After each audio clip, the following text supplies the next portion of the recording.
എന്നെ ഇഷ്ടപ്പെടുന്ന എല്ലാ എൻ്റെ ചാണക സംഖ്യകൾക്കും എൻ്റെ 1 കോടി ധ്വജപ്രണാമം. നമുക്ക് കാര്യത്തിലേക്ക് കടക്കാം.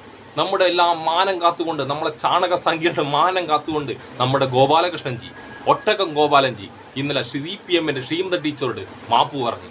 അറഞ്ചം പുറഞ്ചം മാപ്പ് പറഞ്ഞു. നാണവും മാനും ഉളുപ്പുമില്ലാണ്ട് മാപ്പ് പറഞ്ഞു. അത് കേട്ടപ്പോൾ എനിക്ക് നമ്മുടെ സവർക്കർജിയെയാണ് ഓർമ്മ വന്നത്. പണ്ട് ബ്രിട്ടീഷുകാരുടെ കാല് നക്കി ഷൂ നക്കിക്കൊണ്ട് അദ്ദേഹം പറഞ്ഞ ആ മാപ്പ് എനിക്ക് വീണ്ടും അനുസ്മരണം ഉണ്ടായിപ്പോയി.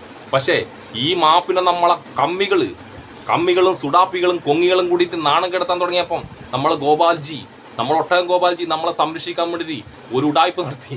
നമ്മളെ സ്ഥിരം കള്ളത്തരം, തട്ടിപ്പ്, നോണ ആ പരിപാടി നോക്കി. ആ നടത്തുന്ന വീഡിയോ നമുക്ക് സസൂക്ഷ്മം ഒന്ന് വീക്ഷിക്കാം. വരൂ.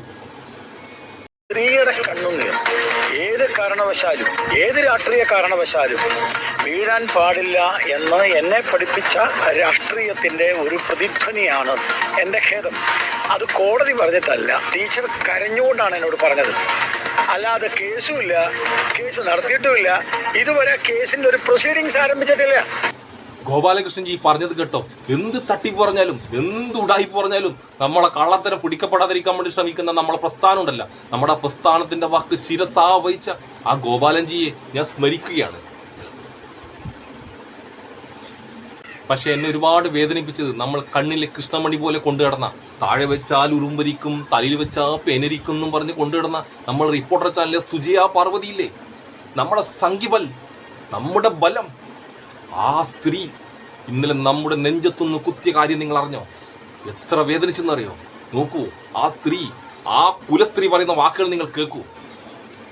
PK ശ്രീമതിയോടുള്ള ഖേദപ്രകടനം ഔദാര്യമാണെന്ന B ഗോപാലകൃഷ്ണന്റെ വാദം പൊളിയുന്നു. കേസ് അവസാനിപ്പിച്ചത് മാധ്യമങ്ങൾക്ക് മുന്നിൽ ഖേദം പ്രകടിപ്പിക്കാമെന്ന ഉറപ്പിന്മേലെന്ന് ഒത്തുതീർപ്പ് വ്യക്തമാകുന്നു. നോക്കൂ, ആ കപട സ്ത്രീ എന്താണ് പറയുന്നത് കേട്ടു നോക്കൂ. പല ചാനലുകളിൽ നിന്ന് പല പൊട്ടത്തരം പറഞ്ഞപ്പോഴും നമ്മൾ ഇന്റർനാഷണൽ വിജയം എടുത്ത് ആ പൊട്ടത്തരെല്ലാം ഷെയർ ചെയ്തിട്ടില്ലേ? ആ വിഡ്ഢിത്തരമെല്ലാം നമ്മൾ ഷെയർ ചെയ്തിട്ടില്ലേ? ലൈക്ക് അടിച്ചിട്ടില്ലേ? എന്നിട്ട് ആ സ്ത്രീ, ആ കുലസ്ത്രീ നമുക്ക് നേരെ എന്തൊക്കെയാണ് പറയുന്നത് നോക്കൂ. നമ്മുടെ ഗോപാൽജി, നമ്മുടെ ഒട്ടകം ഗോപാൽജി, നമ്മളെ മാനം കാത്ത മാപ്പ് പറഞ്ഞ ഗോപാൽജിയെ അവമാനിക്കുന്നു. നമ്മൾ ഇതൊരിക്കലും മറക്കരുത്. ഇവളെ വിടാനും പാടില്ല. നമ്മൾ എമ്പുരാൻ പൊളിക്കുന്നു പറഞ്ഞ പോലെ നമ്മൾ റിപ്പോർട്ടർ ചാനലിലെ സുജിയ പാർവതിയും പൊളിക്കണം.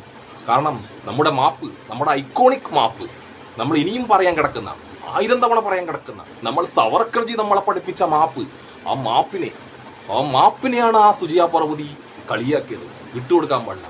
നമ്മളിനി ശക്തമായി മാപ്പ് പറയേണ്ട സമയം അതിക്രമിച്ചിരിക്കുകയാണ് സംഘികളെ. ജയ് ചാണക സംഘി.